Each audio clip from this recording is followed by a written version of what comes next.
So hello everyone and good evening सभी को। उम्मीद करता हूँ मेरी वॉइस प्रॉपर आ रही होगी सभी तक। आज हम लोगों का रहने वाला है लेक्चर नंबर 2 ऑफ GK की सीरीज़ नहीं, फिजिक्स का हम लोग आज ये लेक्चर नंबर 2 रहने वाला है, जिसमें कि हम फोर्स ही नहीं सिर्फ बल्कि लॉज ऑफ मोशन पढ़ेंगे। बिकॉज दोनों ही को रिलेटेड हैं, आपस में इंटर रिलेटेड हैं, दोनों एक दूसरे से संबंधित हैं, कुछ ना कुछ इनकी रिलेशनशिप है। और उस रिलेशनशिप को आज हम डिकोड करेंगे कि क्या है ये रिलेशनशिप। चलो, तो आज जो है हम लोग लेक्चर 2 में, और देखिए इतने कोई बड़े लेक्चर्स नहीं, कल का भी मतलब ठीक थी लेकिन सारी चीज़ें इंटरलिंक्ड हैं। कल का अगर आपको समझ में आया होगा, जो कि आई होप आया होगा, इंटरेस्ट डेवलप किया होगा आपने, तो आज वाला भी आपको समझ में आएगा। आज वाला समझ में आएगा तो कल वाला समझ में आएगा, यानी कि सारी चीज़ें आपस में जुड़ी हुई हैं।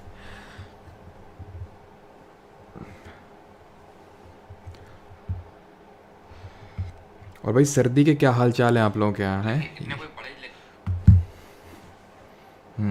ओके, स्टार्ट किया जाए फिर। तो चलिए स्टार्ट करते हैं। Good morning. हाँ गुड मॉर्निंग, बिल्कुल, क्यों नहीं।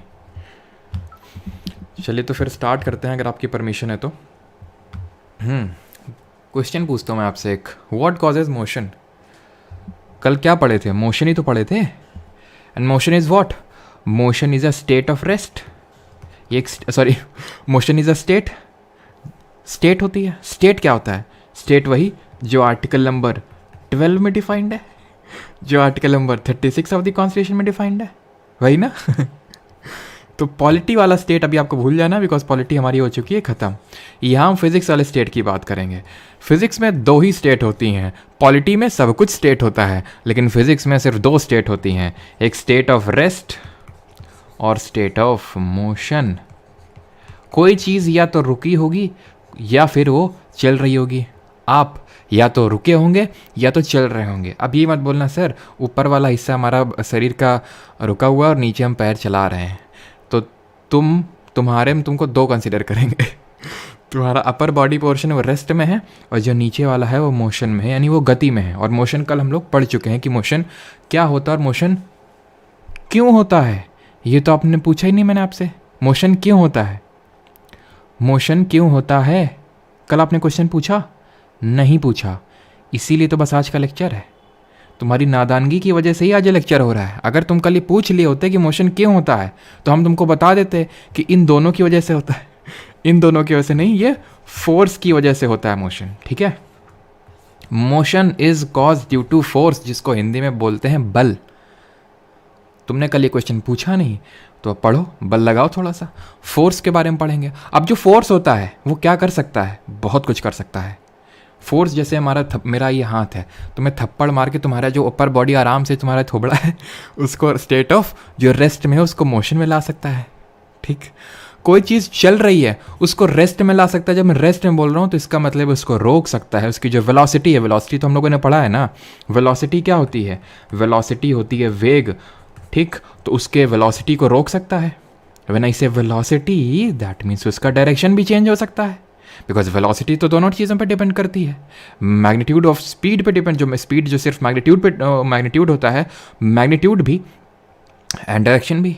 ठीक है, तो अगर मान लो कोई चीज़ चल रही है, कोई चीज़ मान लो बॉल चल के आ रही है, ठीक है, बॉल चल के आ रही है, आप उसको पैर से रोक लेते हो, आपने फोर्स लगाया कुछ, तब वो रुकी है। कोई चीज़ को स्पीड अप करना है, स्पीड करना है, ठीक है, तो फोर्स लगता है। जैसे कि आप अपनी गाड़ी को स्पीड अप करते हो, एक्सेलरेट करते हो, तो आपका इंजन फोर्स लगा रहा है। स्पीड डाउन करनी है, आप ब्रेक्स लगाते हो, वो जो ब्रेक्स हैं वो फोर्स लगा रहे हैं। तो कोई भी चीज़ को अगर स्पीड अप करना है, स्पीड डाउन करना है, मोशन से रेस्ट में लाना, रेस्ट से मोशन में ले जाना है, तो सारी चीज़ों में फोर्स लगता है। डायरेक्शन चेंज, क्योंकि फोर्स, ये मैं आपको बता रहा हूँ फोर्स क्या क्या कर सकता है, फोर्स के क्या क्या काम हैं। फोर्स रेस्ट से जो चीज़ रुकी हो उसको मोशन में ला सकता है, मोशन वाली को रेस्ट में ला सकता है, चीज़ों की स्पीड बढ़ा सकता है, चीज़ों की स्पीड कम कर सकता है, डायरेक्शन चेंज कर सकता है। जैसे कोई चीज़ यहाँ पे आ रही है, ठीक है, यहाँ से यहाँ पे एक तरह से बॉल आ रही है, ठीक है, आपके पास, और आपने हल्का सा उसको डिफ्लेक्ट कर दिया, बॉल यहाँ पे जाने लगी, तो आपने क्या किया? आपने फोर्स अप्लाई किया, जिसकी वजह से बेचारी का डायरेक्शन चेंज हो गया। ठीक, and the last thing is change this shape और साइज। ठीक है, जैसे कि आपने गैंग्स ऑफ वासेपुर में देखा होगा, है ना, जो हमारे मनोज वाजपेयी जी हैं, गाल दबा देते हैं। क्या कर देते हैं? गाल दबा देते हैं, तो गाल का शेप और साइज चेंज कर देते हैं। ठीक है, तो उसी तरह जैसे बॉल है तो बॉल को जैसे आप दबाएंगे तो उसका क्या होगा, शेप और साइज चेंज होगा। अब यहाँ पे एक चीज़ अगर मैं यहाँ पे आपसे बोलूँ, दैट इज़ कि अगर मैं सिर्फ, चलो ये तो अभी इस चीज़ को छोड़ दो, ठीक है, इसको जब मैं सेकेंड लॉ ऑफ मोशन पढ़ाऊंगा तो वहाँ पे इस पर फिर से आएंगे हम लोग, ठीक है, फिर से आएंगे इस पर। बट सबसे पहले हम डिस्कस कर लेते हैं टाइप्स ऑफ फोर्सेस। अब जैसे फॉर एग्जांपल मान लो ये कोई डब्बा रखा हुआ है, ठीक है, मान लो ये कोई डब्बा रखा हुआ है, तो इस पर यहाँ पे मैंने यहाँ से कुछ फोर्स लगाया। अभी मैंने फोर्स के बारे में आपको ज़्यादा कुछ पढ़ाया नहीं, तो यूनिट वगैरह भी नहीं बता रहा हूँ, ठीक है। तो फोर्स मैंने क्या किया, इसमें कुछ क्या किया, मैंने यहाँ पे कुछ फोर्स लगाया। वैसे फोर्स की यूनिट न्यूटन होती है, अभी अगर याद करना चाहते हैं तो कर लीजिए, नहीं तो बाद में तो करनी पड़ेगी, मतलब न्यूटन। बाकी मैं इसको भी बताऊंगा क्या होता है न्यूटन और क्या सारी चीज़ें होती हैं, लेकिन मान लेते हैं कि 10 न्यूटन का फोर्स अप्लाई किया। ये मैं सिर्फ इसलिए अभी बता दिया हूँ ताकि आपको मैग्नीट्यूड का थोड़ा सा ज्ञान हो। अगर मैं बोल रहा हूँ 10 न्यूटन, मतलब फिर क्या लिखूँ यहाँ पे, तो 10 न्यूटन का फोर्स लग रहा है यहाँ पे, ठीक है। तो ये चीज़ जो रुकी हुई है चलना स्टार्ट कर देगी, इधर भागने लगेगी इधर को, ठीक है। लेकिन फॉर एग्जाम्पल मैं क्या करूँ, मैं ऑपोजिट साइड से 10 न्यूटन का ही फोर्स लगा दूँ, क्या होगा, नहीं चलेगी। क्यों? क्योंकि जितना फोर्स यहाँ से लग रहा है उतना फोर्स यहाँ पे लग रहा है, यानी कि जो नेट फोर्स है वो 0 हो गया, नेट फोर्स 0 हो गया, तो चीज़ रुक जाएगी। दूसरा केस लेता हूँ यहाँ पे मैं, दूसरा केस ये है कि यहाँ से 20 न्यूटन का फोर्स लगता है, ठीक है, तो चीज़ यहाँ पे चलने लगेगी। अगर मैं 20 न्यूटन का ही लगा दूं तो चीज़ रुक जाएगी, स्टेट ऑफ रेस्ट में आ जाएगी। क्यों? क्योंकि ये 20 उस 20 को बैलेंस कर देगा। लेकिन यहाँ पे अगर मैं 30 न्यूटन का लगा दूं तो चीज़ इधर को चलने लगेगी। मतलब कि यहाँ पे मैंने क्या किया, यहाँ पे अगेन मैंने नेट फोर्स निकाला। नेट फोर्स कैसे निकलता है, बड़ा वाला फोर्स माइनस छोटा वाला फोर्स निकाल लिया तो 10 न्यूटन आ गया। किस डायरेक्शन में उसका मूवमेंट होगा, वेलोसिटी होगी, उसी डायरेक्शन में जिस डायरेक्शन में बड़ा वाला फोर्स लगाया गया है, ठीक है। या फिर अगर मैं इसको ये दूसरा मतलब तीसरा इसमें अगर केस लूँ, यहाँ पे मैंने 30 न्यूटन लगा के 10 न्यूटन लगाऊँ तो भी उसके स्पीड में चेंज आएगा। मैंने फोर्स लगाया तो ऑब्वियस सी बात है उसकी स्पीड डाउन होगी। फोर्स अगर मैंने लगाया तो इनमें से कुछ ना कुछ तो होगा, सिंपल है। लेकिन कितना फोर्स लगाया है वो डिपेंड करेगा कि क्या होगा। तो 10 न्यूटन का अगर मैंने लगाया है तो सिर्फ स्पीड ही कम होगी, डायरेक्शन वही सेम डायरेक्शन में चलता चला जाएगा। ऐसा टाइप ऑफ फोर्स जहां पे net force is equal to 0 is called as balanced force, और फोर्स को बोलते हैं बल हिंदी में, और बैलेंस्ड फोर्स को बोलेंगे संतुलित बल। बैलेंस्ड फोर्स को बोलेंगे संतुलित बल। और ऐसा फोर्स जहाँ पे जो नेट फोर्स है, ऐसा मतलब हम बोल सकते हैं कि टाइप्स ऑफ फोर्सेस जो सिस्टम में लग रहे हैं। अब यहाँ पे तो मैंने एक सिंपल सा एग्जांपल दिया आपको कि ये 2 फोर्सेस लग रहे हैं, हो सकता है 4-5 इधर से उधर से सबसे जगह से लग रहा है। अगर वो सब एक दूसरे को कैंसल आउट कर रहे हैं, यानी 0 हो रहा है नेट फोर्स, उस केस में उसको फोर्स को बोलते हैं बैलेंस्ड फोर्स, यानी कि संतुलित बल। लेकिन अगर वो बैलेंस नहीं कर पा रहे हैं, कुछ नेट में कुछ भी निकल के आ रहा है, कुछ भी मैग्नीट्यूड निकल के आ रहा है, तो that will be called as unbalanced या फिर असंतुलित बल। अब इसको तुम ये मत सोच लेना कि जो बैलेंस्ड फोर्स होता है वो हमेशा चीज़ को रोक देता है। बैलेंस्ड फोर्स का नेट फोर्स का मतलब है कि चीज़ रुकी हुई है ना, नहीं है ऐसा, बिल्कुल नहीं है ऐसा। कोई चीज़, रुको जरा मैं तुम्हें एग्जांपल ऐसे देता हूँ। मान लो कि कोई चीज़ ऐसे चल रही है, ठीक है, कोई चीज़ चल रही। बैलेंस फोर्स का मतलब पता है क्या होता है? बैलेंस फोर्स का मतलब सिर्फ इतना होता है, नेट फोर्स 0 होता है। नेट फोर्स 0 होता है इसका मतलब है कि एक्सीलरेशन 0 होता है, त्वरण 0 होता है। कल पढ़ाए थे जो कि इसकी एसआई यूनिट क्या होती है बताओ, अभी तुम नहीं समझोगे शायद, ठीक है। मैं बाइक चला रहा हूँ, ठीक है, ये मान लो मेरी बाइक है। मैं नहीं, तुम हो ये, ठीक है, तो ये तुम्हारी बाइक है, तो तुम बाइक चला रहे हो। ठीक है। तो तुम अगर बाइक चला रहे हो तो कई बार तुमने देखा होगा कि बाइक जो है कांस्टेंट स्पीड पे चलती रहती है, यानी कि एक्सीलरेशन 0 होता है। एक्सीलरेशन 0 का मतलब पता है क्या होता है? यानी कि नो चेंज इन वेलोसिटी, यानी कि वेग में कोई अंतर नहीं आ रहा है। मान लो, ये मान क्या लो, ये हमेशा होता है कि जब आप बाइक साइकिल कुछ भी चलाते हो, खुद चलते हो, तो एक बल लगता है, उसको बोलते हैं फ्रिक्शन फोर्स, घर्षण बल। पीछे की तरफ लगता है डायरेक्शन ऑफ मोशन से, पीछे की तरफ, नहीं तो आप चल ही ना पाओ। अगर फ्रिक्शन 0 होगा ना तो आप चल ही नहीं पाओगे। तो फ्रिक्शन फोर्स जो है उस चीज़ों को पीछे की तरफ खींचता है। आपका इंजन थोड़ा सा फोर्स लगा के वो आगे की तरफ कर रहा है, ठीक है। आपने एक ही उसमें पॉइंट में मीटर मतलब एक ही स्पीड पे आपने एक्सेलरेट कर रखा है उसको, ठीक है, उसी पे घर घर घर घर मतलब आपने जरा से स्पीड वेलोसिटी जो है वेलोसिटी बढ़ ही नहीं रही है, वेलोसिटी बढ़ ही नहीं रही है। तो क्या हो क्या रहा है, इस साइड से जो आपका इंजन फोर्स लगा रहा है वो पूरी तरह से इसको बैलेंस किए दे रहा है, मतलब है कि एक्सेलरेट नहीं कर रही, चल रही है, वेलोसिटी है लेकिन एक्सेलरेशन नहीं है, क्योंकि एक्सेलरेशन त्वरण तब आता है जब चेंज इन वेलोसिटी होता है। तो बैलेंस्ड फोर्स में एक्सेलरेशन जीरो, अनबैलेंस्ड फोर्स में नेट फोर्स जीरो, बैलेंस्ड में एक्सेलरेशन जीरो। जो आपका अनबैलेंस्ड होता है उसमें नेट फोर्स कुछ ना कुछ वैल्यू होगी और एक्सेलरेशन भी कुछ ना कुछ होगा। Is that clear?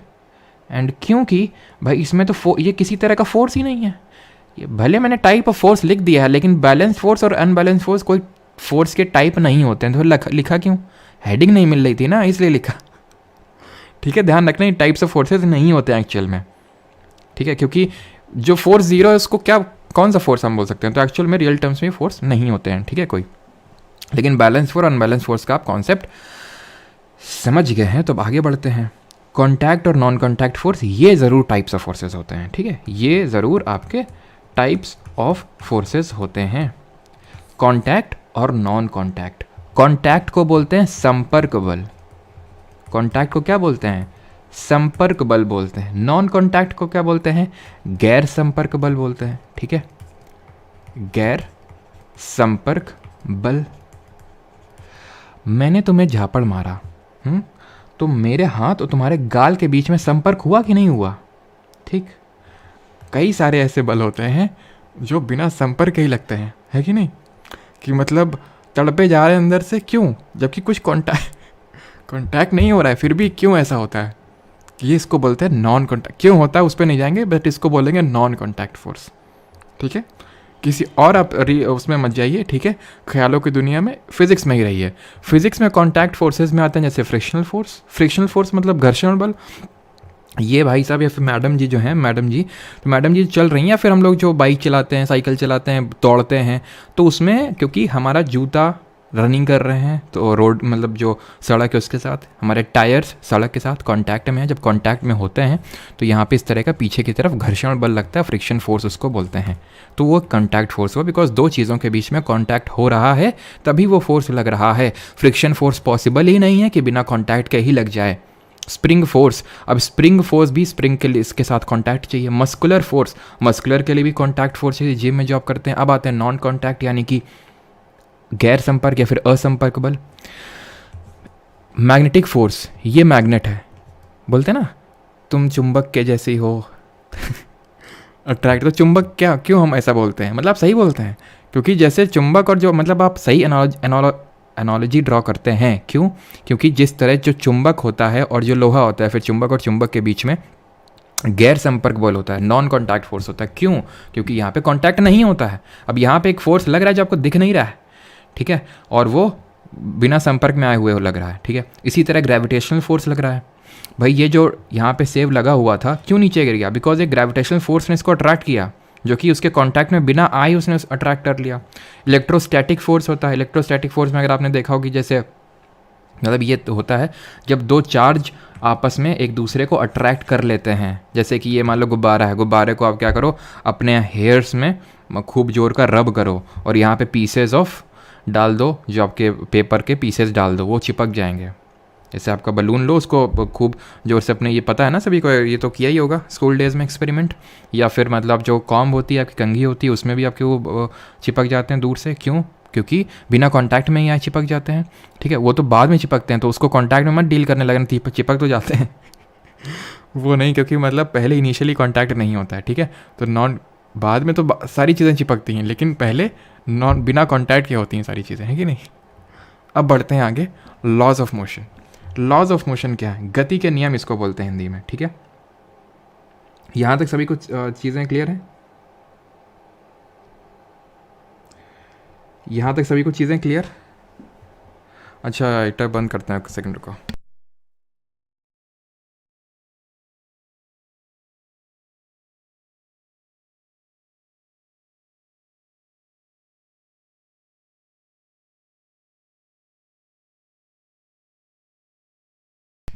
अभी वॉइस प्रॉपर होगी आई थिंक, है ना।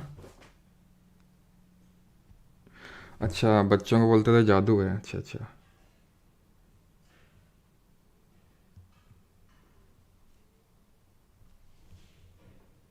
चलो, तो एग्जाम्पल्स तो मैं दे ही रहा हूँ, बाकी आपके समझने के ऊपर है, आप कुछ भी समझो, ठीक है। चलो लॉज ऑफ मोशन पे आते हैं। तो लॉज ऑफ मोशन किसने दिए थे? न्यूटन जी ने दिए थे, आइजैक न्यूटन। एक्चुअली में दो लोग हुए, एक तो गैलीलियो गैलीलाई, ठीक है, गैलीलियो जी हुए, और एक न्यूटन जी हुए। गैलीलियो को उतना ज़्यादा हमें मतलब तवज्जो देने की ज़रूरत नहीं है, मतलब काफ़ी बड़ी पर्सनालिटी हैं ये भी, लेकिन इस चैप्टर के पर्सपेक्टिव से हमें ज़्यादा वो करने की ज़रूरत नहीं है। अभी सिर्फ हमें फोकस करने की ज़रूरत है न्यूटन जी पे, जो न्यूटन जी ने 3 लॉज ऑफ मोशन दिए थे। इन्होंने 3 लॉज ऑफ मोशन दिए थे, यानी गति के 3 नियम दिए थे, उनको पढ़ना है। सबसे पहला लॉ ऑफ मोशन पढ़ता है। इसको समझाने के लिए मैं आपको कुछ एक एग्जाम्पल देता हूँ, ठीक है। एग्जाम्पल ये है कि पता है एग्जाम्पल इसका मैं ये है कुछ कि दुनिया में हर चीज़ की कोई जिद होती है, कोई अकड़ होती है, ठीक है, या आलस होता है। इसको आलस से रिलेट करना है। जैसे कि सर्दियों का समय है, सुबह उठने का मन करता है। कौन है यहाँ पे जो इसका सुबह उठने का मन करता है? अगर कोई है, क्लास से बाहर निकल जाए तो ऐसा तो कोई नहीं होगा, ठीक है। तो सबको, जैसे आप सो रहे हैं, ठीक है, रजाई डाल के एकदम कायदे से सो रहे हैं, सुबह उठने का मन करता है? नहीं करता है, ठीक, नहीं करता है ना। क्यों? वो एक ज़िद है, वो एक आलस है। आलस है मतलब कि आप अपनी करंट स्टेट को वो करंट स्टेट ऑफ रेस्ट भी हो सकती है, स्टेट ऑफ मोशन भी हो सकती है, उसको चेंज नहीं करना चाहते हैं। करंट स्टेट के चेंज को रेजिस्ट करना चाहते हैं। करंट स्टेट को चेंज नहीं करना चाहते हैं मतलब कि करंट स्टेट के चेंज को रेजिस्ट करना चाहते हैं। कोई भी अगर आप उसको बोलेगा उठो, नहीं उठना चाहेंगे, आप उस चीज़ को रेजिस्ट करेंगे। इसको बोलते हैं इनर्शिया, जड़त्व हिंदी में, ठीक है, जड़त्व, इनर्शिया। 3 तरह के इनर्शिया होते हैं। इनर्शिया आराम करने का, इनर्शिया कुछ कर दिखाने का, इनर्शिया दिशा से मिलने का, मतलब डायरेक्शन से मिलने का एक तरह से। मतलब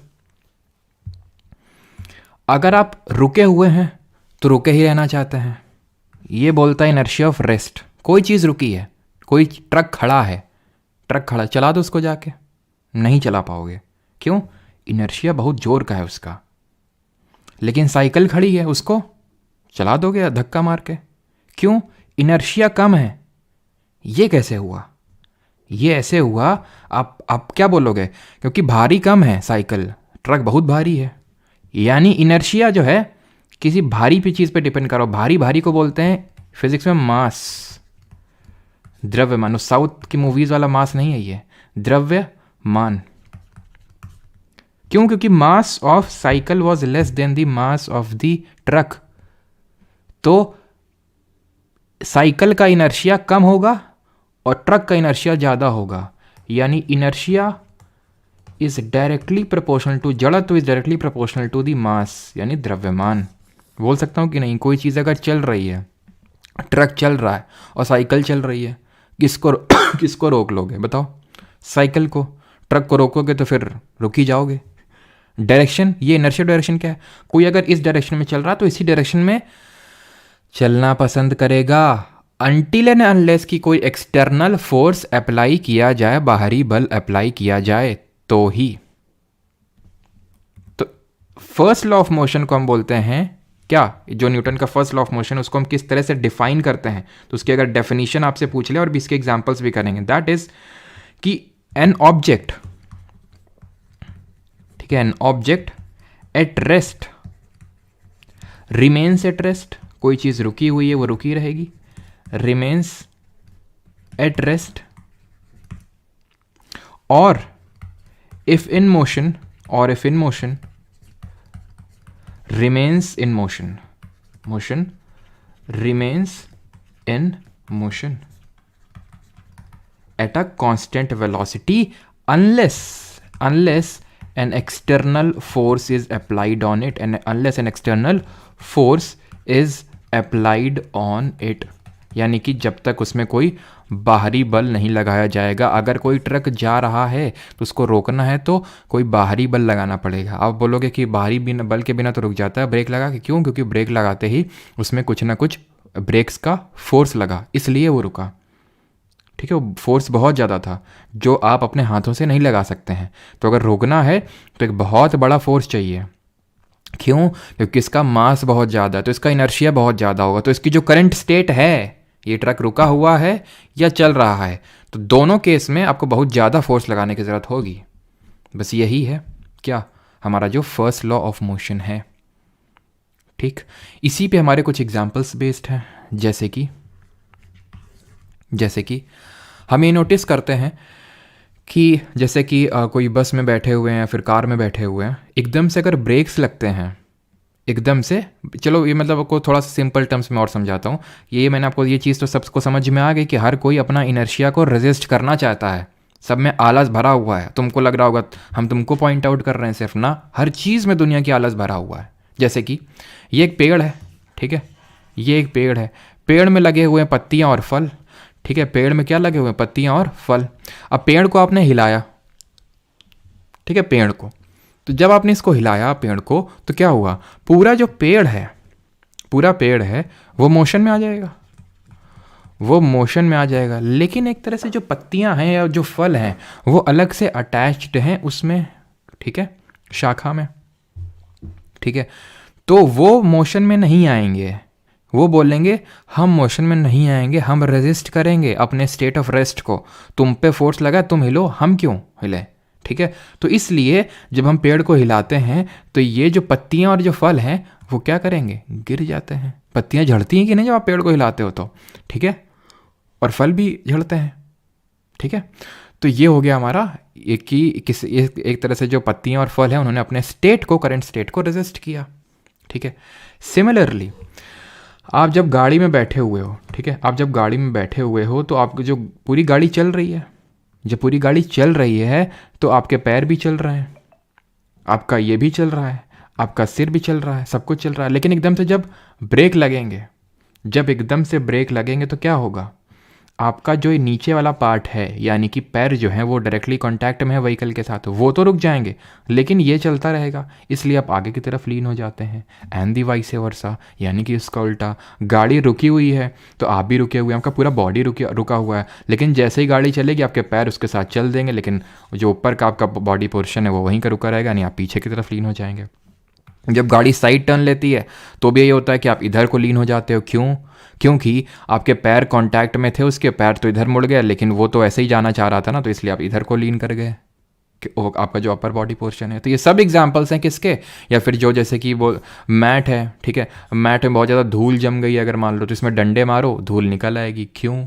क्योंकि उसके अंदर जो धूल के कण ऐसे लगे हुए हैं वो भी रुके हुए हैं, मैट भी रुकी हुई है। आपने उसको डंडे से मारा जोर से, किसको? मैट को, तो मैट उधर चल दी और जो ये धूल के कण थे वो वहीं के वहीं रुके हुए हैं, बेचारे गिर जाएंगे, उनको पता ही नहीं, तो वो तो सो रहे थे अभी तक। ठीक है, या फिर जैसे कि टम्बलर लो, यानी कि कोई ग्लास ले लो, इसमें कार्ड रखो, इसमें कॉइन रखो, सड़क से, यानी कि बहुत जोर का फोर्स लगा के इसको निकालो, क्या होगा? कॉइन गिर जाएगा, क्योंकि कॉइन तो सो रहा था, वो गिर गया बेचारा।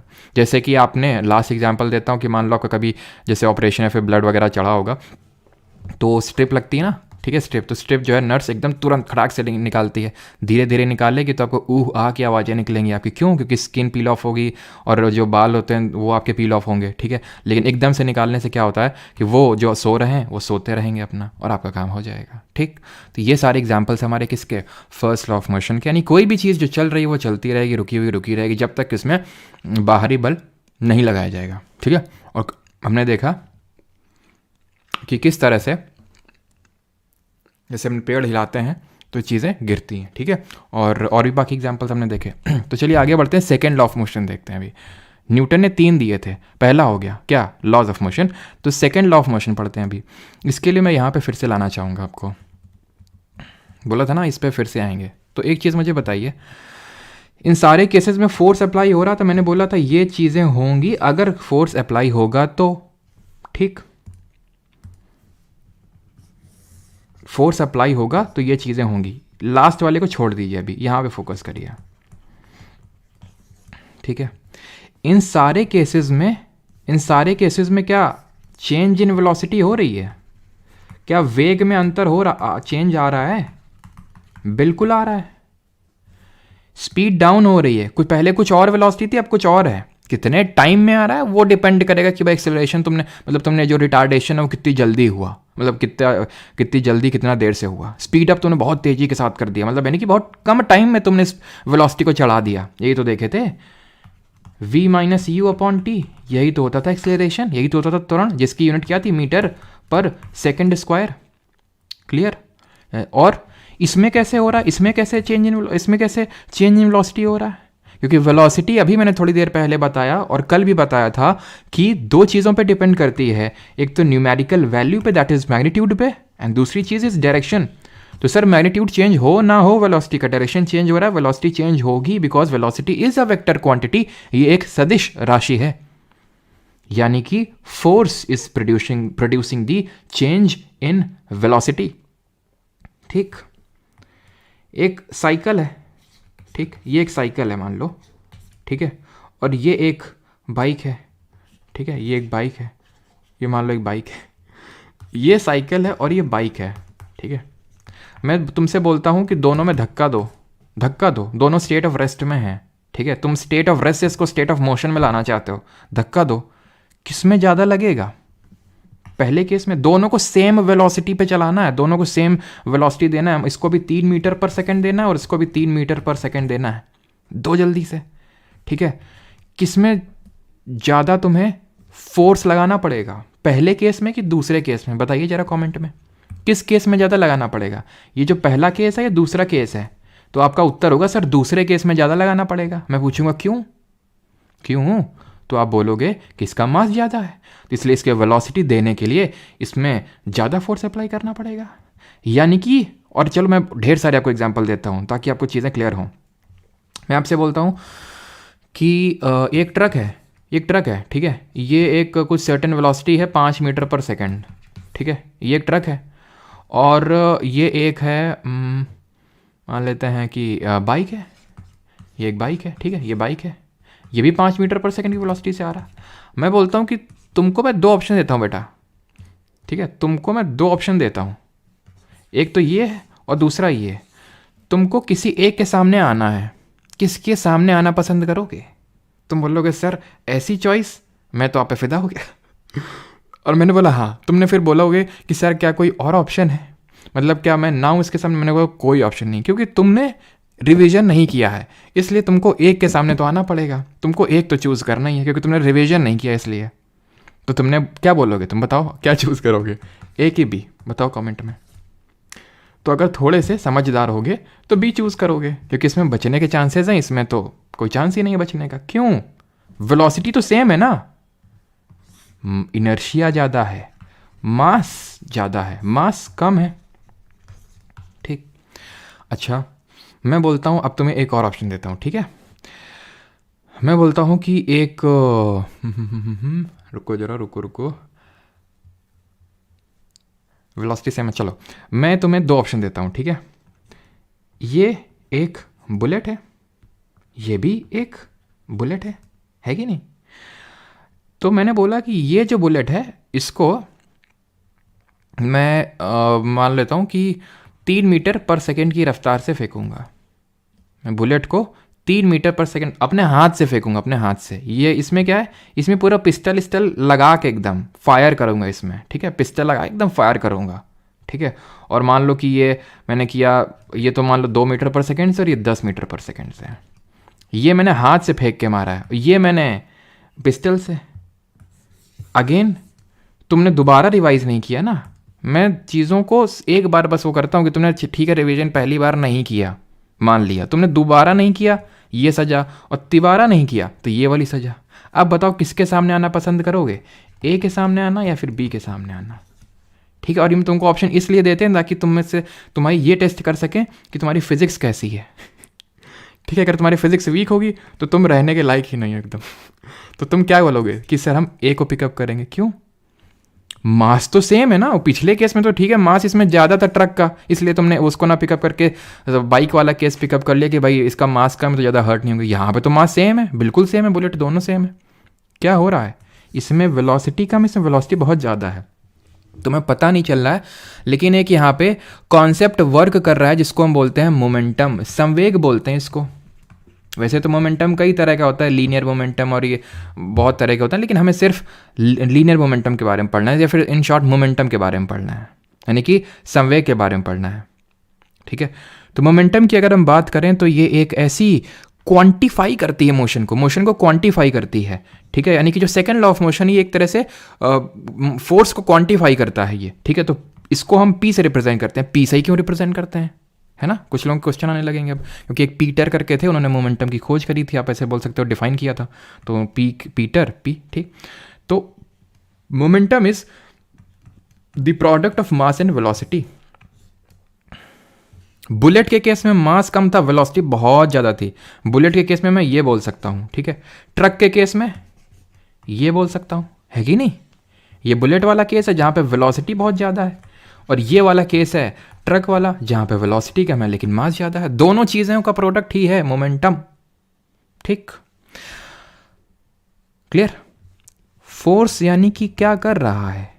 फोर्स कर रहा है change in momentum, change in momentum कर रहा है। जैसे कि हमने पढ़ा था, एक्सेलरेशन क्या कर रहा है? एक्सेलरेशन क्या है? Change in velocity. लेकिन कितना है एक्सेलरेशन, कितना तेज है, कितना ज़्यादा एक्सेलरेट किया, तो उसके लिए टाइम वाला फैक्टर आ गया था, अपॉन टाइम कर दिए थे। यानी कि acceleration is rate of change of velocity, similarly force is rate of change in momentum. खत्म, rate of change in momentum. कैसे? कोई चीज़ है, पहले उसका मास तो सेम रहेगा ना, कोई चीज़ है, ठीक है, मास m से मूव कर रही थी, मतलब सॉरी वेलोसिटी v u से मूव कर रही थी, मान लेते हैं इनिशियल वेलोसिटी, प्रारंभिक वेग। हमने फोर्स लगाया, चेंज हो गया, उसका वेलोसिटी v हो गया, यानी कि यहाँ पे मैं लिख देता हूँ उसका वेलोसिटी u से v हो गया, तो उसका मोमेंटम mu से mv हो गया। चेंज इन मोमेंटम क्या होगा? चेंज इन मोमेंटम क्या होगा? संवेग में बदलाव क्या होगा? Final momentum upon initial momentum. Rate of change in momentum क्या होगा? Rate of change in momentum, ये क्या होगा? टाइम का फैक्टर ऐड कर दीजिए नीचे डिनोमिनेटर में, m को कॉमन ले लीजिए, v minus you upon T. v minus you upon T क्या है? ये क्या है? ये यही तो है एक्सेलरेशन, पहचानो। तो यानी कि rate of change in momentum पीछे बताया था फोर्स होता है, यानी इसको फोर्स लिख सकता हूं मैं, हाँ, और ये मास, और ये क्या है? a, यानी force is equal to mass into acceleration. बल बराबर द्रव्यमान गुणित त्वरण। खत्म। और बल की अब इकाई क्या हो जाएगी? मास की क्या होती है? द्रव्यमान की kg होती है। एक्सेलरेशन की क्या होती है? त्वरण की मीटर पर सेकंड स्क्वायर होती है। तो ये हो गई फोर्स की यूनिट। अब क्योंकि फोर्स को एक तरह से न्यूटन जी ने खोजा था, इसलिए उनको थोड़ा सा हम रिस्पेक्ट देने के लिए फोर्स की जो एसआई यूनिट है उसको हम kg metre per second square को न्यूटन बोल देते हैं, बस और कुछ नहीं है। तो फोर्स की एसआई यूनिट न्यूटन हो गई। किसी का कोई डाउट यहाँ तक? सबको समझ में आ गई चीज़ें कि फर्स्ट लॉ ऑफ मोशन क्या था, जो कि इनर्शिया से डायरेक्टली रिलेटेड था, यानी कि जड़त्व का नियम था वो पहला लॉ ऑफ मोशन। ये क्या है? ये आपका rate of change of momentum के बारे में बताता है कि मोमेंटम कितना उससे चेंज होगा। और मोमेंटम की अगर बात करें तो इसकी यूनिट क्या हो जाएगी सर? मास की अगर मैं बात करूं तो मास की kg होती है, वेलोसिटी की वही जो स्पीड की होती है metre per second, kg metre per second. अब मुझे ये बता दीजिए कि मोमेंटम एक स्केलर क्वांटिटी होगी, अदिश राशि होगी, या फिर वेक्टर यानी कि सदिश राशि होगी? बस ये बता दीजिए।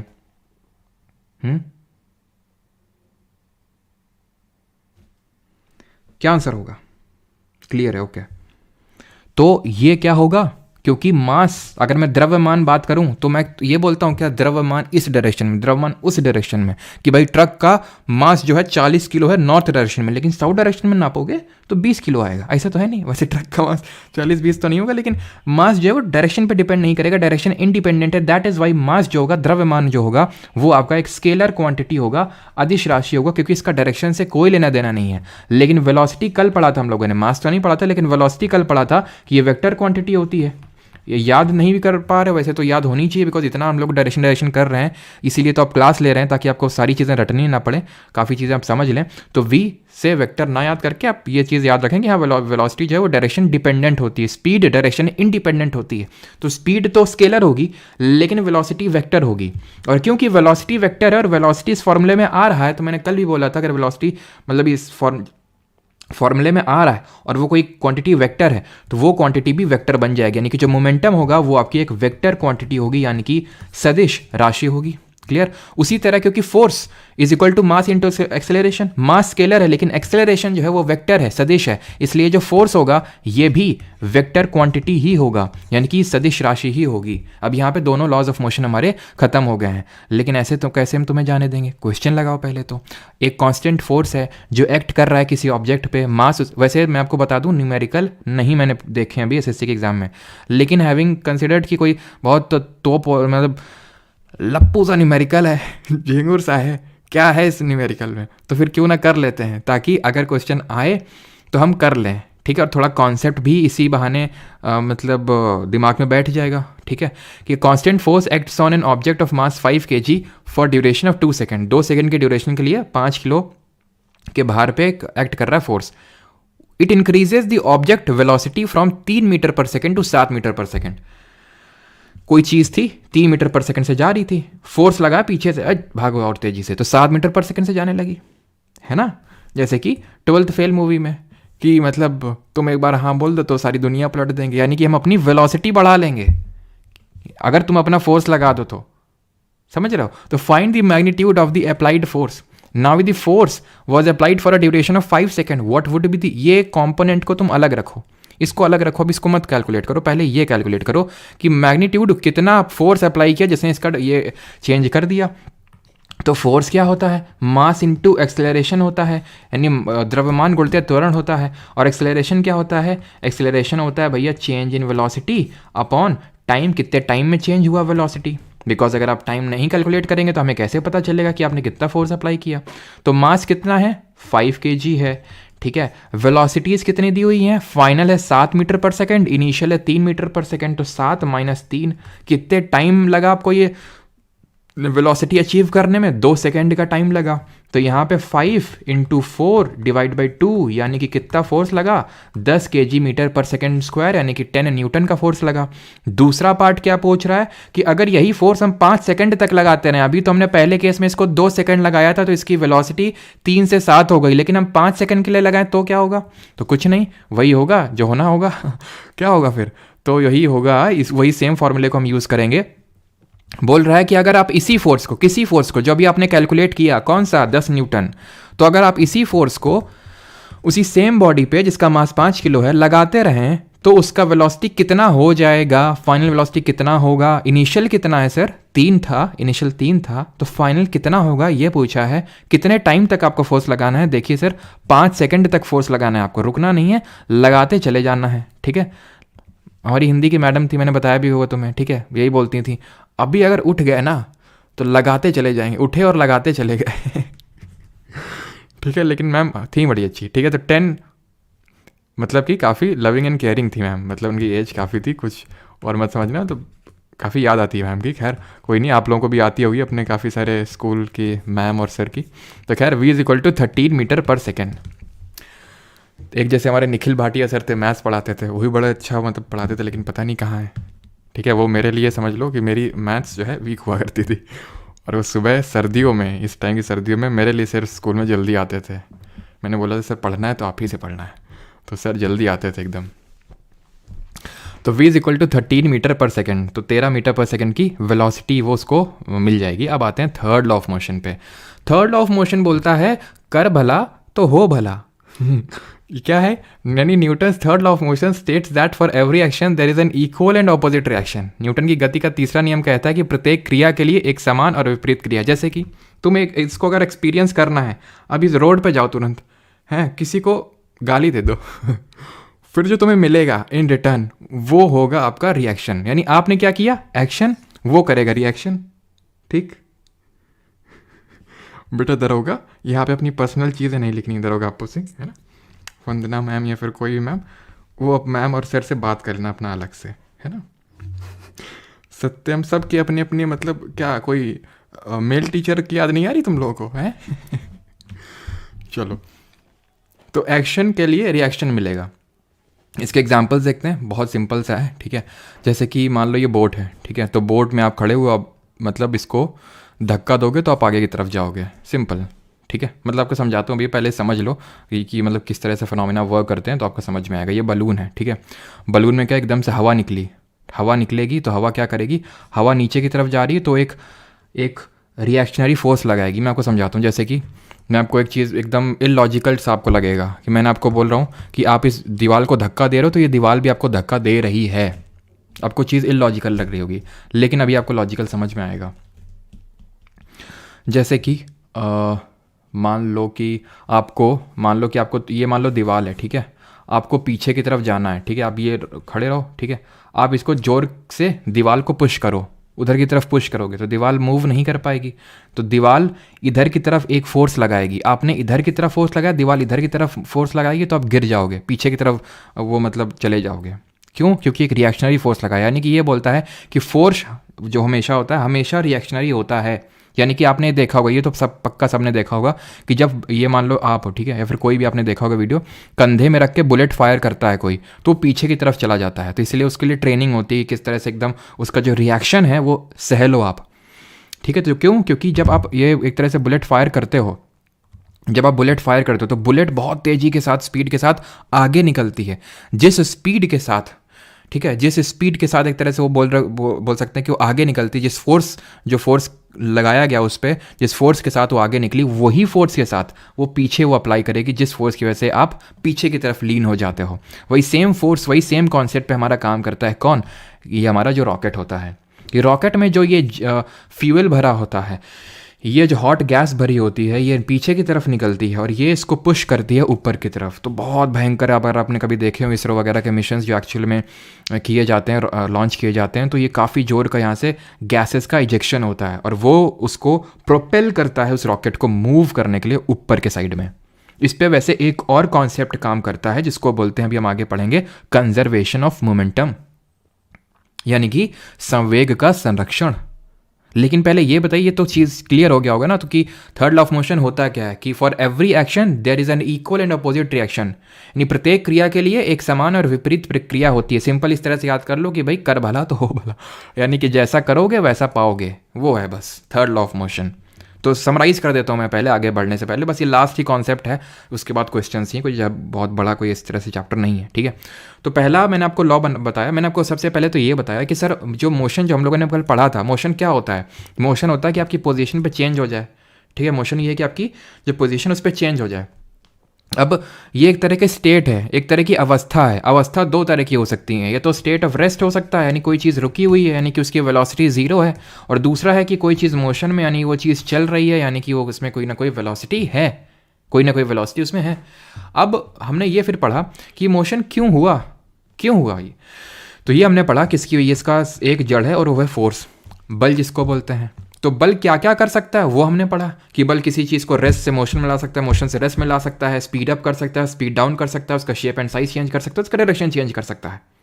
और ये सारा कुछ करते हुए, चलो वो छोड़ दो अभी, फिर हमने क्या पढ़ा? हमने फर्स्ट लॉ ऑफ मोशन पढ़ा।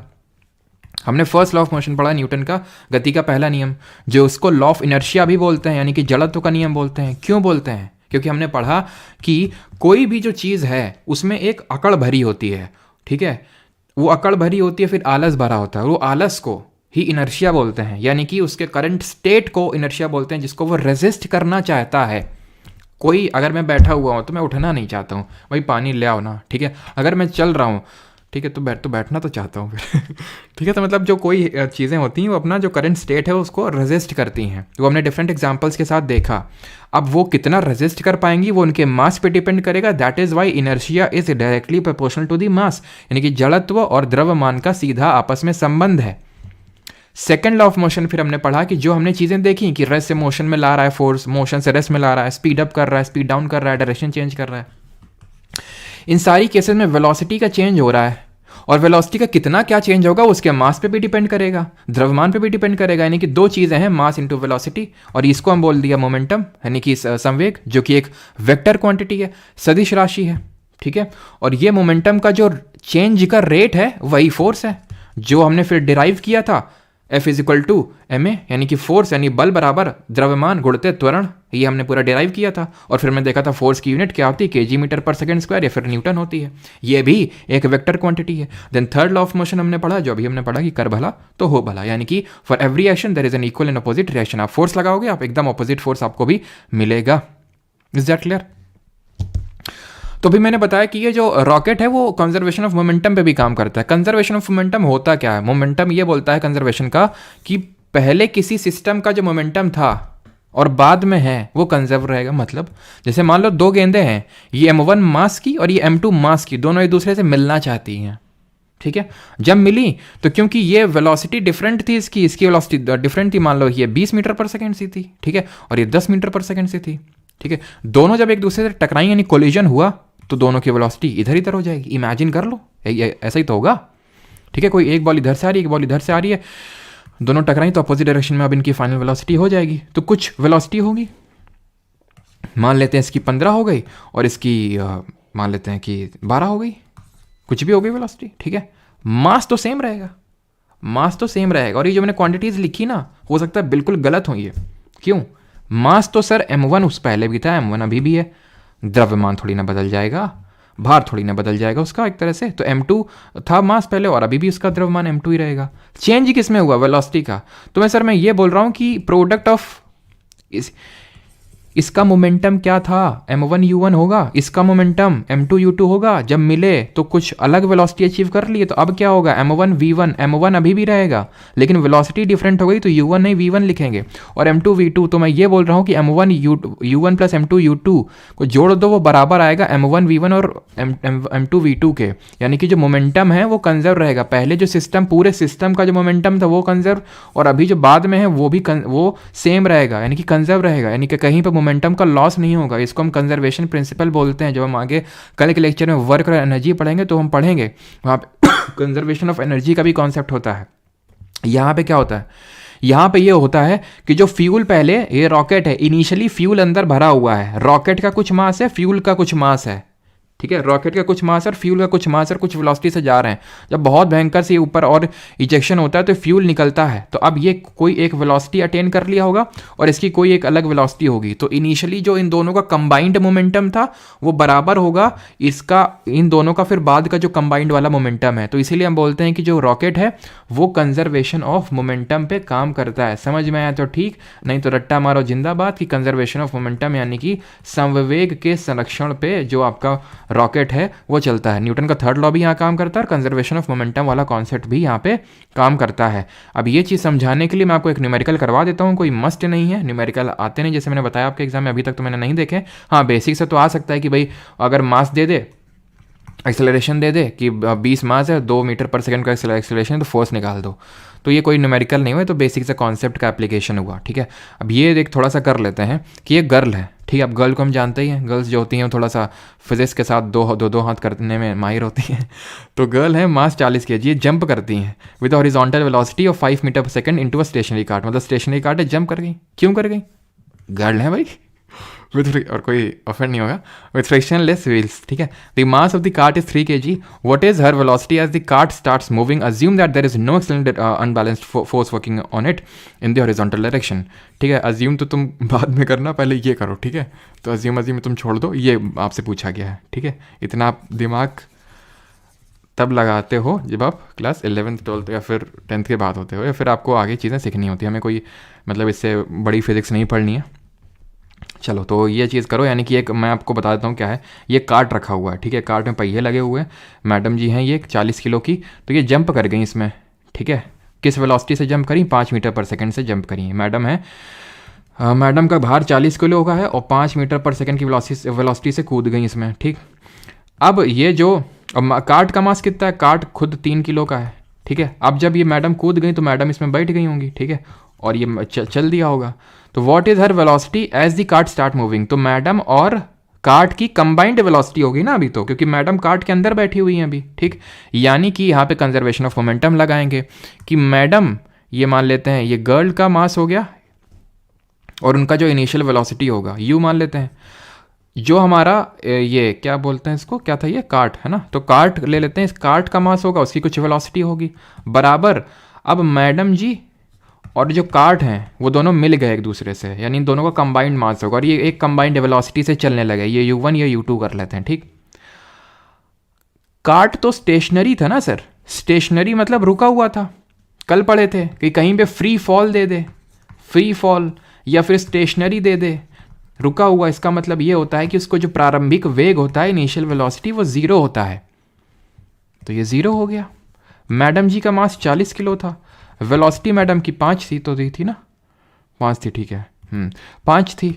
और अब यहाँ पे आ जाते हैं, मैडम जी का वेट सॉरी मास कितना, 40, मास और वेट अलग होते हैं, कल वेट वाला कॉन्सेप्ट पढ़ेंगे। और ये कार्ट का कितना था, 3, किस वेलोसिटी से चलने लगे, वही तो पूछा है, कितना होगा 200, ये कितना है 43v, तो वेलोसिटी कितना आ जाएगा 200/43, ठीक है, जो भी ये पॉइंट में आएगा। तो ये होगा आपका जो कंबाइंड पूरा उनका मैडम जी का और कार्ट का जो वेलोसिटी होगा, वो उसकी बात हो रही है यहाँ पे, ठीक है। 40 किलो ही तो रखा है ना, कोई 40 रखा है, इनिशियल वेलोसिटी 5 थी, देन 40 + 3 किलो का कार्ट था, ठीक है। तो 200/43v ये है हमारा कंजर्वेशन ऑफ मोमेंटम। अब हम करेंगे जो एसएससी के एग्जाम में जो क्वेश्चंस पूछे गए हैं उनको, ऑलराइट, बिल्कुल सही है सभी का, 200/43 सभी ने सही निकाला है। अब हम कर लें क्वेश्चंस, ठीक है, जो एसएससी ने पूछे हैं, तो न्यूमेरिकल्स नहीं पूछे एसएससी ने, ठीक है। और एक चीज़ कि जो नोट्स बना रहा है वो मुझे पहले ही बता देना चाहिए था शायद, कि जो मैंने टाइप्स ऑफ फोर्सेज लिखवाए थे आपके, उसमें थोड़ा सा नीचे जगह छोड़ दीजिएगा, बिकॉज एक नया टाइप ऑफ फोर्स मुझे आपको अभी पढ़ाना है, कोई बहुत बड़ा नहीं है, थोड़ा सा ही है, ठीक है। तो imagination is more important than knowledge, क्या समझे। Which of the following is a correct example of contact force, बताइए जल्दी से। पुनीत धरती से क्या क्या हो गया पुनीत, 0 निकाल दिए थे क्या कुछ लोग, अच्छा। मैंने श्री बोल रही हैं कि पूछ रहे हैं जो भी हूँ, तो आपका बैच परचेज़ किया है मैंने, हिस्ट्री और पॉलिटिकल की क्लासेस नहीं ली, मुझे लाइव क्लास लेनी चाहिए, पीछे का बैकलॉग कंप्लीट करना चाहिए।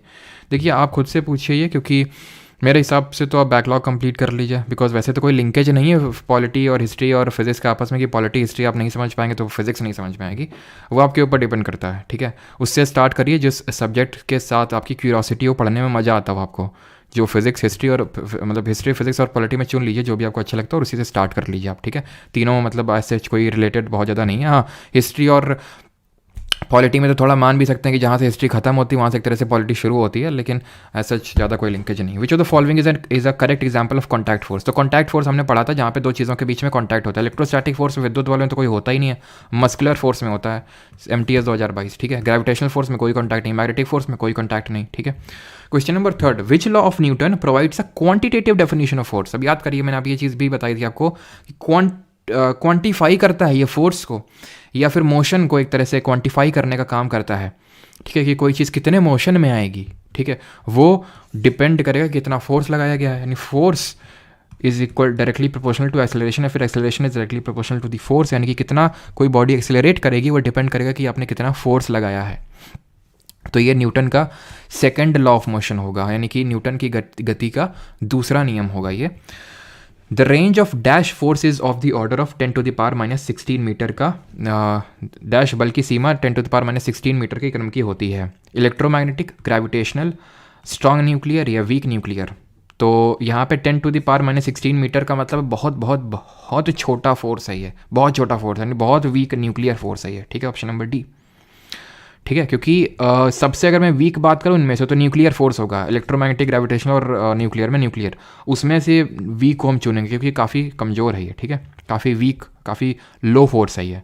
If two forces act on an object from opposite direction then the magnitude of the net force acting on it is, दो फोर्स हैं, ठीक है, दोनों अलग अलग से वो कर रहे हैं, तो मैग्नीट्यूड क्या होगा नेट फोर्स का, बताइए। तो बिल्कुल मनीष, राहुल, राजीव सबका सही है। मैंने क्या बताया था, नेट फोर्स क्या होता है, नेट फोर्स होता है सर बड़ा फोर्स माइनस छोटा force, big force minus small force, minus है ना तो डिफरेंस लेंगे उसका। बेसिक से क्वेश्चन है, देख रहे हैं, friction depends on the smoothness of the surface, the force of friction always dash the applied force. तो भाई अगर मान लो कि आप चल रहे हो एकदम प्लेन रोड पे, ठीक है, प्लेन रोड पे एकदम चल रहे हो, ठीक है, एक तो वो है।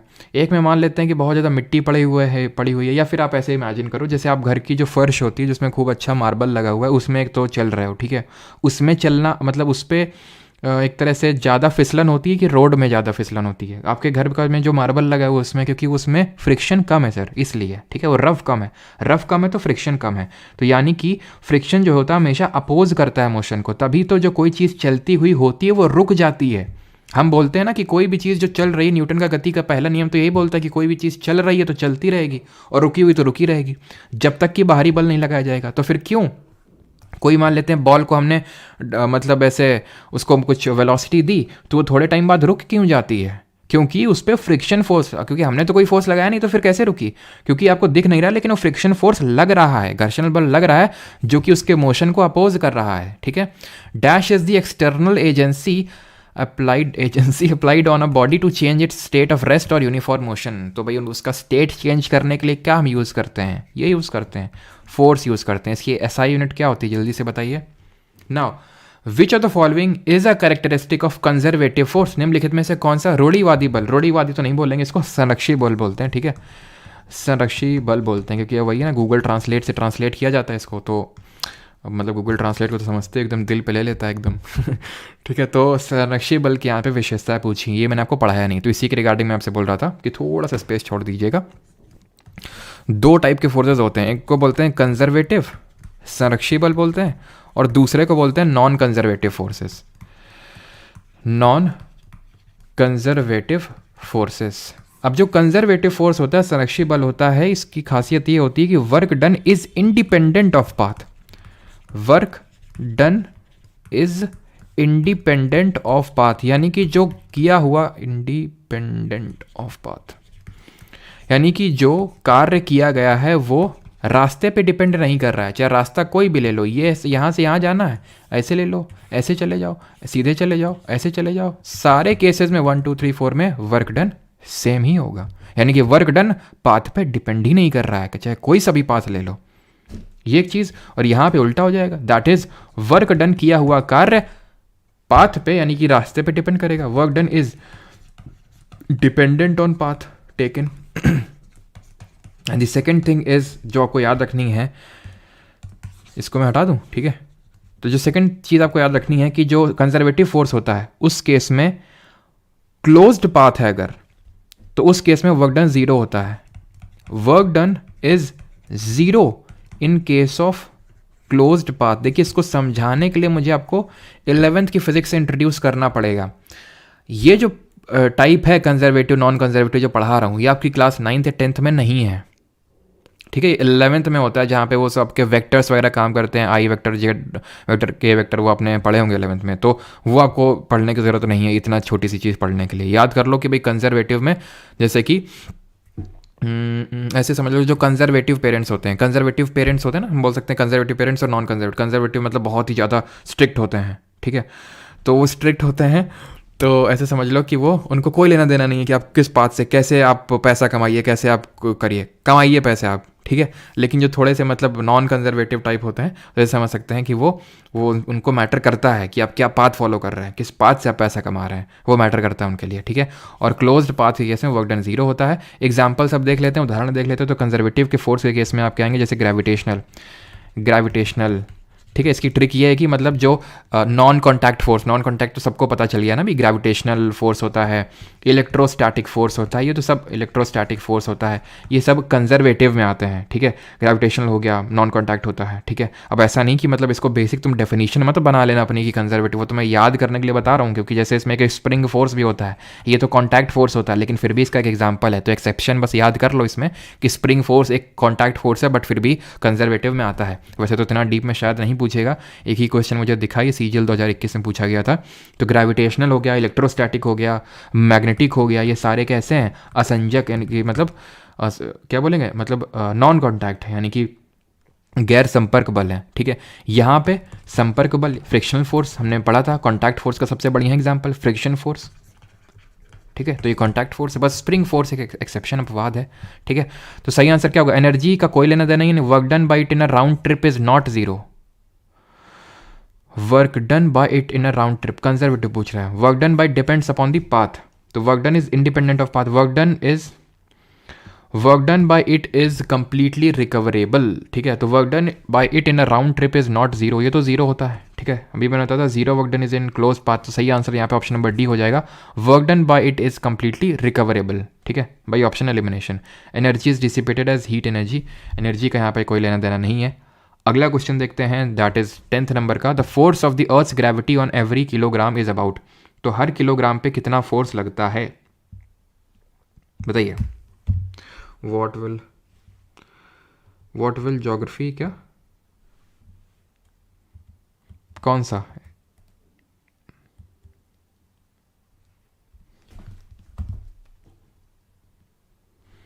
क्वेश्चन नंबर 5th है, इसमें क्या आएगा, क्या आएगा इसमें, डिफरेंस नहीं है तो क्या आएगा, टू फोर्सेस।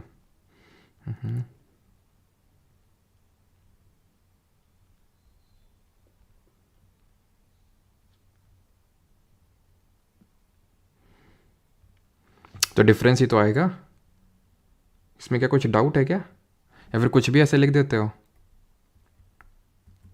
चलो क्वेश्चन क्या 8th में B, work done by in round trip is not zero, zero होता है भाई कंजर्वेटिव के केस में, वर्क डन जो होता है क्लोज्ड पाथ में वो जीरो होता है, ठीक है, clear.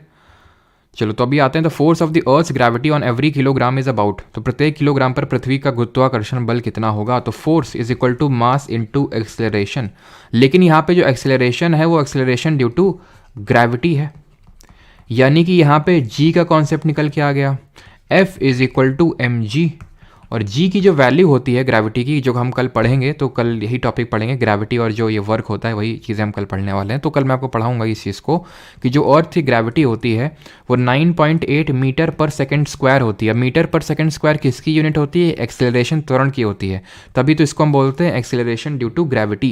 Acceleration due to gravity की जो यूनिट होती है वो 9.8।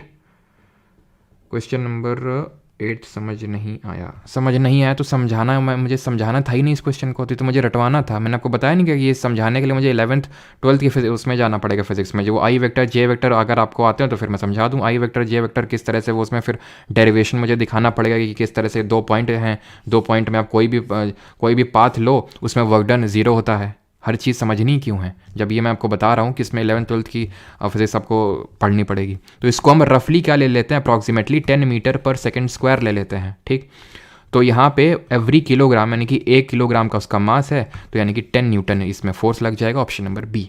अगला क्वेश्चन है, विच of the following is an action at a distance force.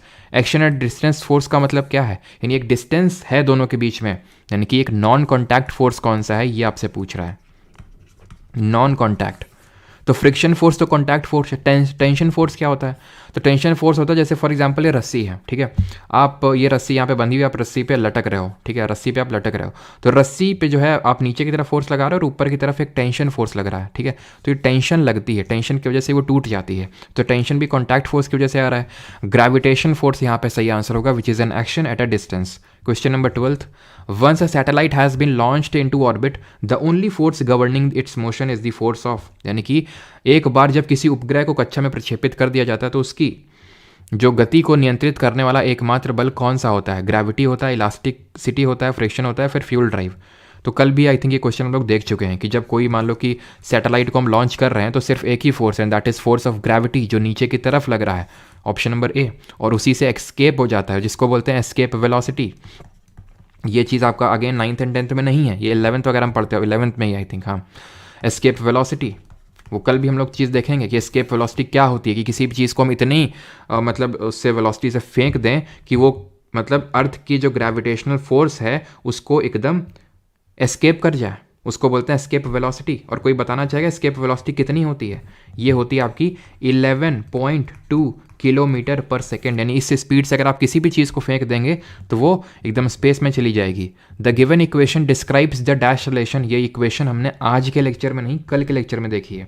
तो देखते हैं कि भाई आप लोगों ने कितना चीज़ें रिवीजन किया और आपको कितनी चीज़ें याद हैं। तो हम लोगों ने कल 3 इक्वेशन ऑफ मोशन पढ़ी थी। कल हम लोगों ने उत्सव पढ़ा था, एक तरह से उत्सव, तो मतलब उत्सव का मतलब है UTSAV के साथ हम लोगों ने 3 इक्वेशन ऑफ मोशन बनाई थी। V = U + AT, दूसरी हमारी ये थी, पहली ये थी और तीसरी क्या थी, v² minus u² is equal to 2as। ठीक है, ये हमारी तीसरी वो थी। अब यहाँ पे s क्या था, s था हमारा डिस्टेंस, या फिर यहाँ पे लिख देता हूँ u क्या था, इनिशियल स्पीड थी, इनिशियल वेलोसिटी थी। t क्या था, t टाइम था। s क्या था, s डिस्टेंस का वर्ड था, s वॉज डिस्टेंस। a क्या था, एक्सेलरेशन था। v क्या था, फाइनल वेलोसिटी थी यानी अंतिम वेग, प्रारंभिक वेग, समय, दूरी, त्वरण और अंतिम वेग, ये था। अब यहाँ पे ये डिस्टेंस है, ये प्रारंभिक वेग है, ये टाइम है, ये त्वरण है।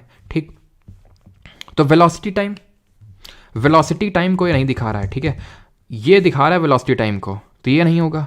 ठीक है, ये होगा आपका कि डिस्टेंस टाइम, कितना डिस्टेंस कवर किया है कितने टाइम में, कितना डिस्टेंस कवर किया है कितने टाइम में, ये होगा option number B.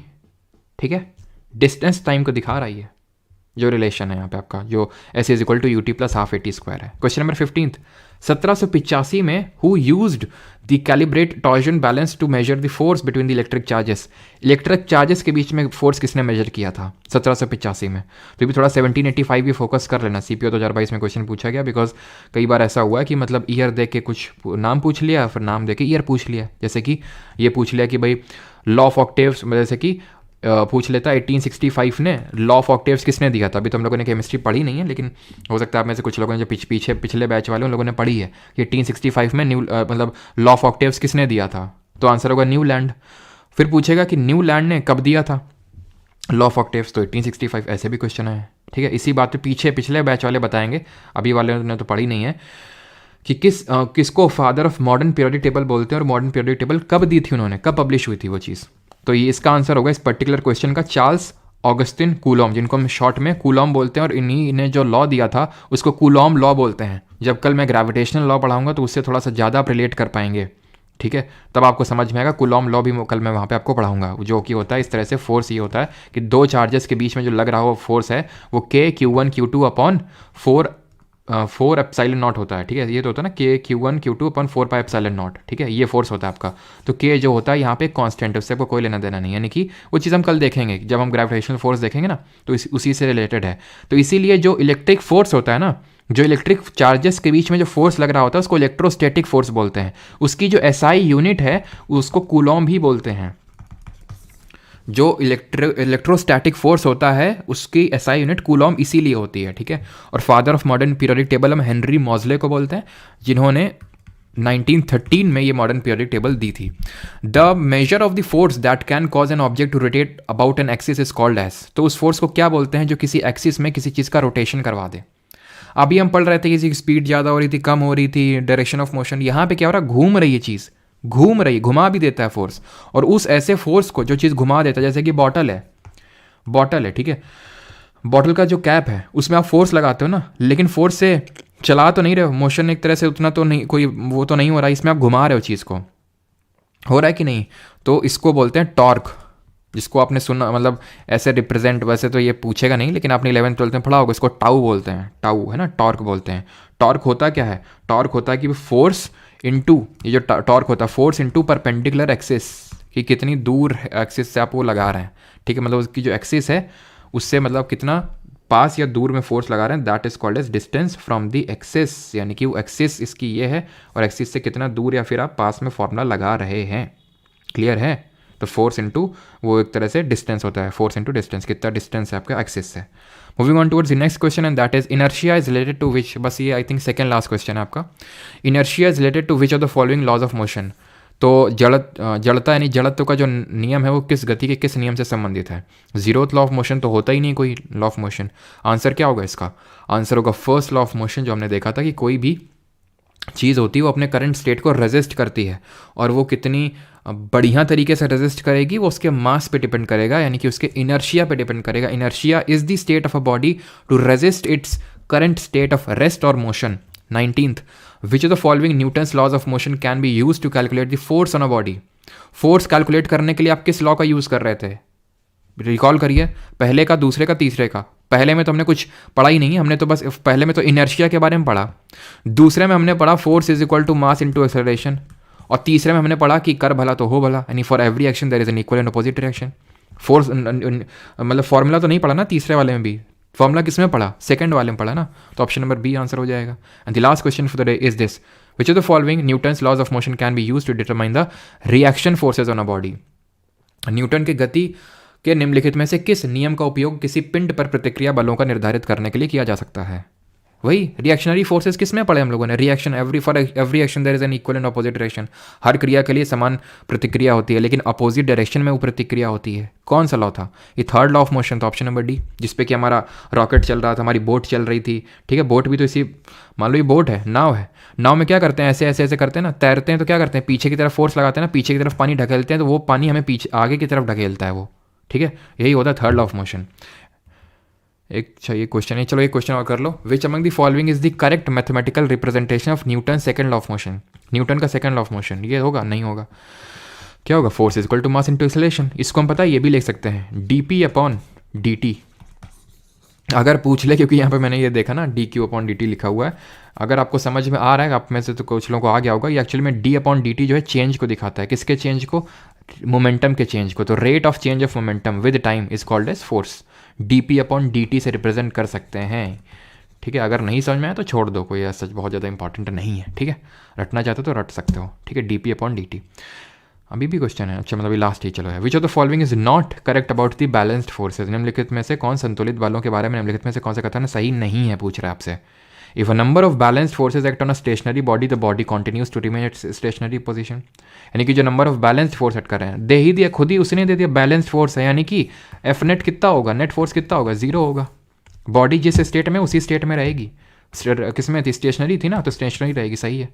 If a number of balanced forces act on a body is in uniform motion, the body continues to be in a state of uniform motion. Again balanced force है, तो body जिस speed से चल रही थी उसी से चलती रहेगी, यानी कि यूनिफॉर्म मोशन था तो यूनिफॉर्म मोशन ही रहेगा। यूनिफॉर्म और नॉन यूनिफॉर्म में क्या अंतर होता है? क्या अंतर होता है? यूनिफॉर्म का मतलब है समान गति और नॉन यूनिफॉर्म का मतलब है असमान गति। तो मैंने आपको ये बताया था कि भाई अगर 2 सेकंड में कोई गाड़ी 5 मीटर कवर कर रही है, फिर अगले 2 सेकंड फिर 5 मीटर, फिर अगले 2 सेकंड में फिर 5 मीटर, यानी कि इक्वल टाइम में, इक्वल इंटरवल ऑफ टाइम में इक्वल डिस्टेंस को कवर कर रही है, यूनिफॉर्म मोशन। लेकिन 2 सेकंड में 5 मीटर, फिर अगले 2 सेकंड में 2 मीटर, फिर अगले 2 सेकंड में 6 मीटर, यानी कि इक्वल इंटरवल ऑफ टाइम में डिफरेंट डिस्टेंस को कवर कर रहा है। Non uniform motion that is असमान गति। ठीक है, तो अगर यूनिफॉर्मली चल रहा है तो चलता रहेगा। Balanced forces can not produce motion in a stationary body, okay, और stop a moving body, therefore they can not change the shape of the body. हैं? बिल्कुल गलत। क्यों? ये है। ठीक है, अब जब मनोज वाजपेयी ने जब गाल दबाया था, ठीक है, तो इधर से भी इधर से बल लगा, इधर से बल लगा, बैलेंस कर दिया फोर्सेस को। मोशन हुआ था क्या मुंह में? ना, शेप, साइज चेंज हुआ था, शेप चेंज हुआ था। और ये बोल रहा शेप चेंज होता ही नहीं है, गलत हो गया। ठीक, और लेक्चर भी खत्म हो गया। ठीक,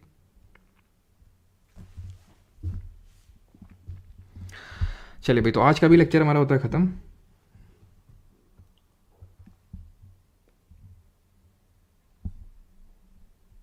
हिटलर का दामाद, क्वेश्चन नंबर 5। रुको, क्वेश्चन नंबर 5 में क्या दिक्कत है?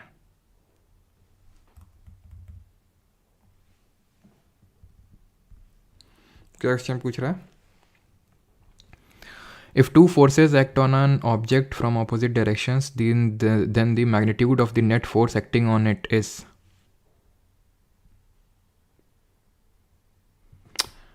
कहाँ से सम कहाँ से कर दोगे? गधे हो क्या? नेट फोर्स में बताया नहीं? तो नेट फोर्स में नेट का मतलब क्या होता है? नेट का मतलब ही होता है जब कोई चीज़ सब्ट्रैक्ट करते हो। तो अभी एनवायरमेंट एंड इकोलॉजी पढ़ाए थे, जो लोग लेक्चर लिए होंगे उन्होंने पढ़ा होगा ग्रॉस प्राइमरी प्रोडक्टिविटी, और एसएससी में भी क्वेश्चन पूछा जा चुका है, नेट प्राइमरी प्रोडक्टिविटी। ग्रॉस क्या होता है? ग्रॉस होता है कि भाई कितना फोटोसिंथेसिस हुआ, प्रकाश संश्लेषण हुआ, उससे कितना बायोमास क्रिएट हुआ, वो पूरा हो जाएगा। नेट क्या होता है? ग्रॉस में से आप जितना भी रेस्पिरेशन करते वक्त और बाकी चीज़ें करते वक्त जो एक तरह से प्लांट को रेस्पिरेशन में जो एनर्जी वेस्ट हुई है उसको हटा दो खाना बनाते वक्त, तो नेट हो जाएगा। तो नेट हमेशा डिफरेंस की बात करता है। ठीक है हिटलर जी?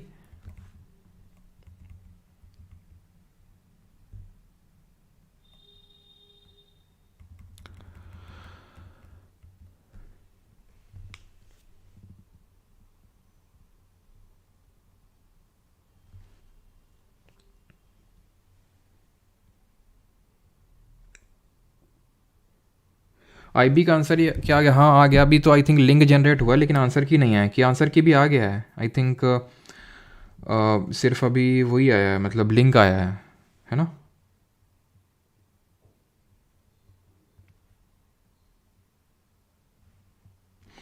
IIT जेई का शॉर्ट नोट्स रिवाइज कर रहे हैं, ये देखें रखें, तो जो तुम्हें सही लगे वो कर लो, ठीक है। बस क्वेश्चन बनने चाहिए।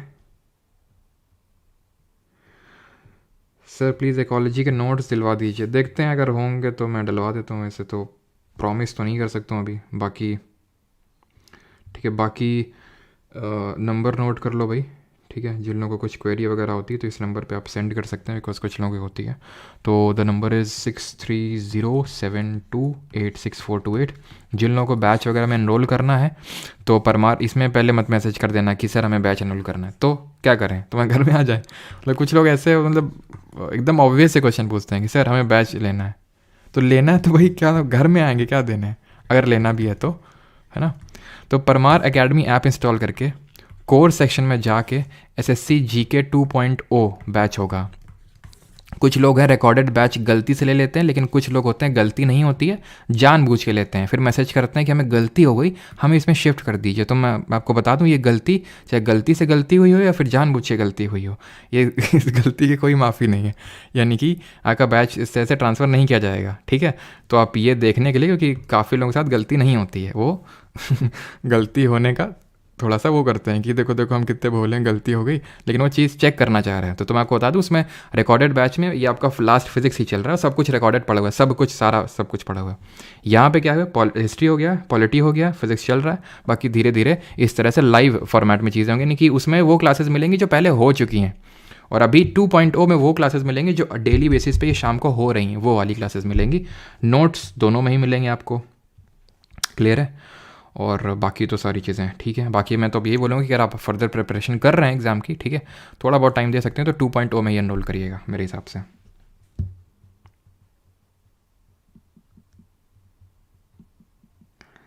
सर मैं जा रहा हूँ चाबी खोजने। हाँ चाबी ढूंढ के लाओ, मिले तो बताना है कहाँ मिली चाबी।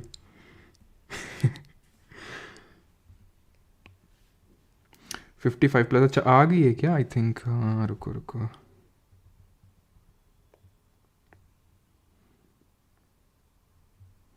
आ गई है क्या? जनरेट हो गई है क्या? मतलब लिंक तो आ गया था, लिंक तो जनरेट हो गया था, लेकिन दिखा रहा है अभी आ गई है।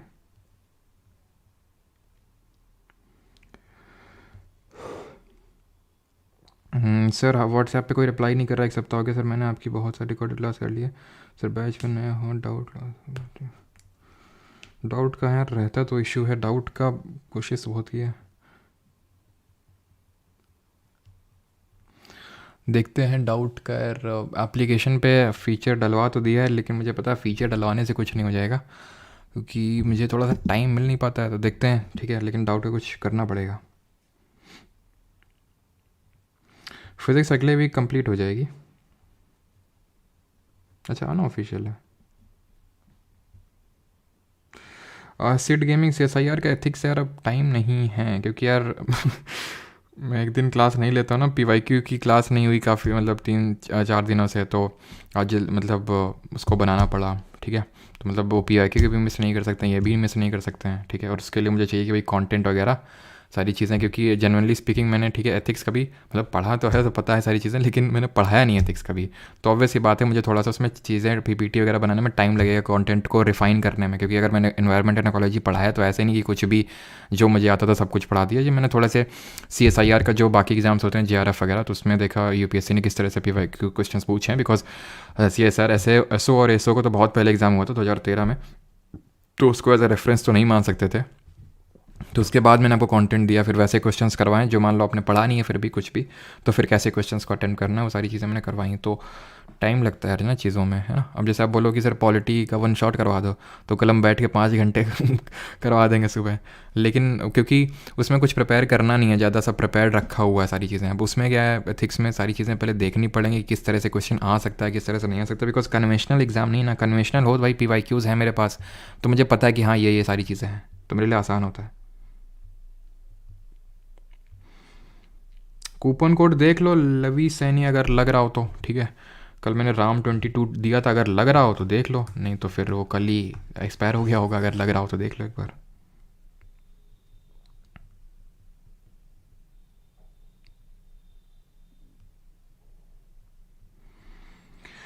हाँ यूट्यूब से पे होंगे तो आप देख सकते हो, उसमें भी होंगे पक्का।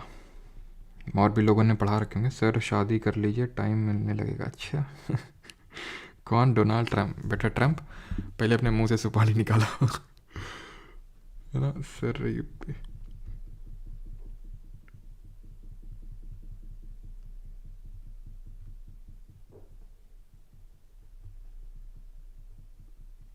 जब दोनों फोर्सेस ऑपोजिट डायरेक्शन में एक्ट कर रहे हैं तो नेट फोर्स डिफरेंस ही होगा दोनों का, ठीक है।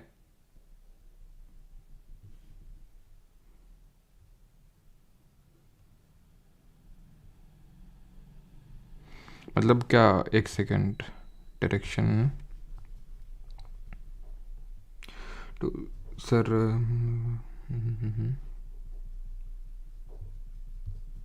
ऑपोजिट डायरेक्शन में होगा तो यार माइनस ही होगा ना, इधर हो जा रहा है एक उधर जा रहा है, दोनों अगर सेम डायरेक्शन में हो रहा है तो प्लस होगा। दोनों मान लो हम 10 न्यूटन इधर से लगा रहे हैं, कोई और आया उसने भी 5 न्यूटन लगा दिए, तो 10 + 5 करेंगे 15।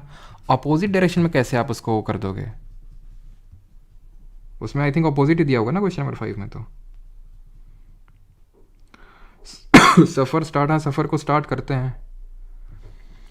ये कौन है भैया, स्पैम किए पड़ा है। फिर से चलो देख लेते हैं 5th में, फिर से तो कहीं देखने में कुछ भूल चूक नहीं हो गई। ऑपोजिट डायरेक्शन में, ऑपोजिट का मतलब क्या है? अगर एक इधर लग रहा है तो एक इधर लग रहा है, तो अगर मान लो इधर से 10 लग रहा है, इधर से 5 लग रहा है, तो भाई 5 निकल जाएगा ना। दोनों को जोड़ दो क्या तुम हैं? तुम क्या वो समझ रहे क्योंकि इधर से आओ गले लगा लो मतलब जब सेम डायरेक्शन में लगेगा तब जोड़ेगा। तुम तो पीछे पड़े हुए कमेंट में स्पैम किए डाल रहे हो।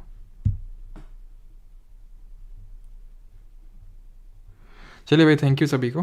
बाकी अगर मैं रुका तो अभी इसमें तुम फिर से सारे क्वेश्चन रिव्यू करवा ही लोगे एक एक करके सब में कुछ ना कुछ क्वेरी बता ही दोगे। चलो थैंक यू सभी को, मिलते हैं कल एट द सेम टाइम।